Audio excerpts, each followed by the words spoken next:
welcome to the second season of AUA Focus Series, a podcast channel by AUA Media Lab. I am Gurgen Aslanyan, Program Chair of Master of Science in Economics, and today our guest is Tawni Hunt Ferrarini, an economist, author, and an educator. Welcome. Hello. So, Tawni, I am going to start our conversation with a question that I asked to be generated by AI. I just got the prompt saying, can you please give me a question to be asked to Tawni Ferrarini during an interview? And here you go. As an advocate for economic education and the co-author of Common Sense Economics, What Everyone Should Know About Wealth and Prosperity, what is one of the most common economic misconceptions you encounter, and what is the key to teaching people the sound economic reasoning to overcome it? Can I respond with an AI chat? No, seriously. The misconception that we battle the most is that most trade is win-lose. Someone wins at the expense of others. In actuality, when we look at market-based transactions, it's a win-win situation. Every time you go to a grocery store, you're there because you need something and the shopkeeper's providing it to you much less expensively than what you could provide it for yourself. So it's a win-win situation. And when we think about how we get up in the morning and we go to bed at night and we just make a series of decisions, as long as we really strive to do better than we could have if the circumstances were different, and we bring a lot of other people along with us, we're doing well, and this is how we prosper and flourish. Nice. And how, as educators, we address that issue? How are educators with this? Yeah, how do we get this idea to the population? And this is a great question because it's a problem not only here, it's in the United States and elsewhere, because so many people have been led to believe that markets are bad and government is good. And, in actuality, when you look at the market system and you reflect on the last 250 years and you see what it has done for us, it's made of people just like you and me. That is what a market is. And again, it's in our nature to not only help ourselves, but we want to bring a lot of other people with us. And as our transactions kind of like move outside of our families and we think about, well, what are we going to do in college? What are we going to do as we work? What are we going to do with our lives? Are we going to have families? Are we going to live by ourselves? How about retirement? We want to think about not only fulfilling what it is that means something to us, but through our actions and interactions, again, we bring a lot of other people together in that effort. And it doesn't take a lot. It takes a few guiding principles to take economic reasoning and apply it to all aspects of your life. And that is what I'm committed to now, and I have been for many years through my profession. Is there going to be any change with the current development of the informational technologies, with the generative AI and everything? Is there any problem that is going to be highlighted more that the society is going to take and be worried about, or is it going to be something that everybody is going to enjoy? Well, there's doom and there's gloom and there's good and there's bad. AI is a tool. It serves us to help us make our lives better. There are people in the world that are going to use it for not so good reasons. It will change the way we learn and how we learn. We're seeing that happen everywhere. Even we've been using it, for a long time. In the States, we have Siri, we have Alexa, we have all of these different, tools that are AI enhanced. And now that we're seeing it in the classroom, it's challenging the professors, the instructors to rethink how they interact with the students. The students themselves are overwhelmed 24/7 with all of this information, and they don't have the sorting mechanisms to identify sound information from unsound, good from bad, and such. And they have a tendency to just shut down and block it out.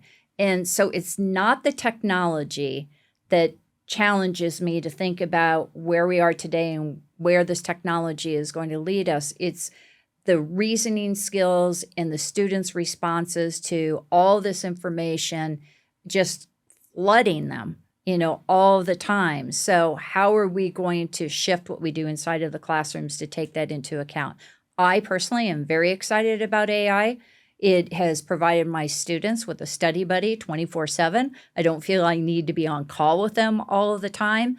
If they get stuck, they can help themselves. They still, especially in economics, the tool itself needs to be refined quite a bit. It has some biases in there that we are concerned about, but we're working to improve them. So overall, I'm optimistic. Am I cautious? Absolutely. Am I reserved in some instances? You have contributed earlier to the literature you wrote about how to use information technology in the classroom. Can you walk us through it? What were the different back then? It was not long before, but now the changes with the generative AI have been coming into the classroom, and some people are just against it and for it. Can you just say what was before and what's now? What was your thinking? Well, at my previous institution, we had a laptop initiative. We were trying to address the digital divide, so everyone had a laptop, and we were bringing it into the classrooms, and faculty stood up and pushed against that initiative. And it was just a computer with internet access, and we were complementing and enhancing the students' educational experiences with online courses. And now it's almost laughable to think that there was even that push. But when I go back and I look at some of the concerns, faculty have been teaching face-to-face without the AI enhancement, having all of the information readily available. I mean, just a voice command now. You don't have to go to a card catalog, wait on a book if somebody has it checked out. It seems laughable. But when you fast forward, the students are demanding it. And that is what students, they like the newest and the coolest, the bright and shiny objects. The faculty are comfortable in teaching the way they've taught. They learned how to teach when they went through graduate school. And so we have this collision, and it's really uncertain where it's going to lead us. But in my heart of hearts, I think it's going to lead us to a better place. We just need to study it and not try to control it, but get a pulse on what its strengths and its weaknesses are. There are always positives and negatives. That's just how economists think. We think in sets of two hands, this and that, pros and cons, benefits and costs. So I'm again, optimistic about the use of AI in the classroom. I'm especially optimistic about how it's going to help students learn better and more efficiently, but then you have to take into account they are cheating with it, but students have always cheated. And so how is it that we adjust our classroom techniques to take those things into account? So I want to go back to the book that you wrote, Common Sense Economics. It's a book. It's a really nice one with stellar group of co-authors that you have over there. It's a book that I'm using on my syllabi for a couple of courses that I'm teaching because it just gets that it's written, I think. It's written for people who are just misled and don't understand what economic concepts are. And then it's just there for them to understand it more, the deeper connections in there. And my question around there is more, and a new one is coming out, right? Or yes, it already came. It came out. The new just one, came out. Like a successful book with a lot of editions, and it's even translated into Armenian. I think we'll just talk about it a bit later. But the question around there is do we still need those books, or the AI are going to just be directing people around there? Can we just have the ideas why do we need these things? Well, and what's the AI? How much is going to replace it? This is a great question, and it's a question I just had the benefit of teaching students at AUA in economic analysis and communication, and I asked them about the books that they were using in their courses, and they have been assigned digital readings. And without exception, each of them would wish that they had a printed copy. They wanted something that was static, that they could kind of spread out in their dorm rooms or in the residence halls and compare and contrast just by looking visually at one page versus another page and another. And the way things are presented, that the static book is maybe a constant. We're refreshing it through the website. So you have the book, it's home base. And it provides you with a list of references that you can go in and you can say, all right, well, where did this idea come from? We're talking about an invisible hand. Okay, Adam Smith, who is this person? I don't want these obscure facts about Adam Smith. How did he contribute to what is written in this book? And how does it relate to what is being discussed in my class? And then how can I use it to be a more informed citizen, not only in my classroom, but in the world today. And so we can guarantee that consistency. And that is what the book provides. And it's not going to change. And it's not going to depend on the prompt that you enter into the AI system. And the resources. As you know, with AI, it just casts a big net and then it pulls in the information using these algorithms. You know nothing about the algorithms. You know nothing about the resources that were mobilized and leveraged in order to provide a response. You have guaranteed access to all that information in a book. So it's not just common sense. It's all of the books that have been peer reviewed. But going back to common sense, maybe that was just sound like yet another book in economics. There were so many already in very many. How did you come up with the idea and what was the need in exactly common sense economics? Yes and no. So what we did is Common Sense is a compilation of the major textbooks. We surveyed them around the world. What are the leading micro and macro textbooks? What do they have in common? What do they have different? And how can we take these textbooks and the content that has been peer reviewed numerous times across all of the lead textbooks, and what are the fundamental principles that a student, whether in college or in high school, needs to know about the world in which they live. So we have these guiding principles. There are only 12, and we speak to the reader in a way where it's a conversation. We're not preaching at them. We're trying to use everyday language and just basic reasoning to help them understand that they can choose between this and that, and every choice has consequences, both direct and indirect, intended and unintended. And again, as I referenced in the beginning, you want to start your day and you want to end it better than when you started. And so our goal is to spark interest in economics, make it accessible to all of the readers, and hopefully there will be some that will be inspired to learn more about economics. But if you only read one book, this is the book that you read. Okay. And maybe there is something more about the success of the book and how it got even regionalized, localized. It's a version of it is for post-communist world and it got translated for many languages, including Armenian. How did that happen and why? And why the other books maybe are not having the same success as this one? Well, the great thing is that we have a lot of people who are excited about us bringing these sound principles. And we had someone in the United States who had connections. And then we have a brilliant individual who has connections in the countries, the post-Soviet Union countries. And his goal was to make economics accessible to everyone so that they can use the most powerful asset that each person has, and that's the power to choose between this and that. And how can you use that one asset that you have, that you're born with, and develop it in such a way, again, that you're making yourself better, and then how you help others. And then when you're in the post-Soviet Union economies, you've got the cultural, you've got the social, and you've got the political dynamics where you have this rich but struggling history where you don't have experience with the markets. And sometimes they're not trusted, and sometimes they're demonized, and the capitalism is not something you think about positively. Well, again, if you get back to the roots, you get back to the basics, you look at The Wealth of Nations by Adam Smith, you go into the theory of moral sentiment, it's in our nature to help others as long as there are a few rules in place, and that's that you don't harm or hurt others, and that you have a government that serves you and protects your right to life, liberty, and the pursuit of happiness. And if we go more about Armenia and the book, we can just go into economics Olympiad that we're doing for the high schoolers. Oh, this is a wonderful example. Armenia is a country that is filled with beautiful people that are resilient, have a rich culture.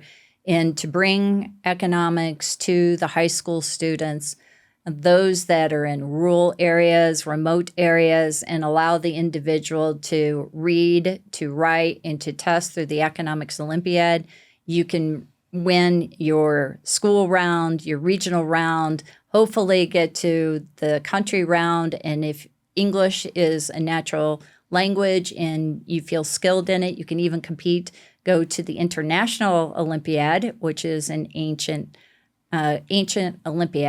Olympiad. Olympiad, yeah, it's Greece. Olympiad in Greece and compete and do really well. And I think you can share those statistics with everyone. Armenia did very well this last year. Yeah, I think those who are interested can follow the Olympiad statistics in there. What I want to ask is like, if I am a student who wants to study, can AI be helpful to get into the Olympiad topics, for example? I would start with the book because, again, the book is static. And then in addition to having the book, because you know what the fundamentals are going to be, you can use the book. And then when there are gaps, especially if you're a student who is not being taught inside of a classroom, and the Armenian student, young woman who did very well, actually we have two young women who did not have an economics class and actually competed and did very well and could have gone to the international round, but one had to back out for a valid reason, and another one went to did very well with her four male counterparts. It's about inspiring yourself to do well, and it really is just a few clicks away. So if you have the book, which is available digitally as well as in print, and then you have AI as your study buddy, you can answer any question you want answered, but then you have tremendous resources through various entities here in Armenia, and it's open access. Anyone can do this. It just takes initiative. And just to continue with the high school topics, like high school teachers, can they just get AI as an assistant for teaching for themselves? Can they do something that they are not doing yet? Well, if they could, everybody would be doing it, but we still have a high demand for the workshops that we're leading. Again, it's just a tool, and AI doesn't have the 5 senses, and 6 if you consider the spirit. And as we know, as educators, each class, each student has a different set of circumstances, different needs and such. And AI is only a tool that can help us, and the person that's using AI and prompting it to provide answers to questions, that is what the teacher helps do best. They're in the moment, they can help the student, and when you get stuck on something, he or she can help you move through it. It would be best to have an economics class, but we know that our teachers their time is short and they are doing many other things. So we don't want to discourage students who don't have teachers teaching economics from getting involved in the Economics Olympiad. But we do have a strong representation of teachers who are teaching economics and some personal finance through their different topics. And we're excited about supporting them here in Armenia and around the world. And one thing that you would suggest to the teachers to use the AI for, to make them more efficient teachers or to have better learning for the students? I would say, honestly, is with the quiz preparation. Because you're in the classroom, you get a sense, you ask a set of questions, and inevitably they don't answer them the right way. So bring the results back into class and ask AI to generate questions that are relevant to students. So if you're teaching about these, what they perceive as complicated topics, they want to understand what opportunity cost is. The teacher knows what's happened in the school the last week. So bring in a local example so that the students learn about opportunity costs using something that they've actually related to in the last 24 hours or in the past week as something to do with their personal lives or the community. And to save on the time, any final thing that you want to mention? Just keep doing what you're doing. There's a lot of potential here. Even though you are a landlocked country, you've got some incredible things that are happening currently, have happened in the past, and I think the world deserves to know more about Armenia. Thank you very much. Thank you for being here.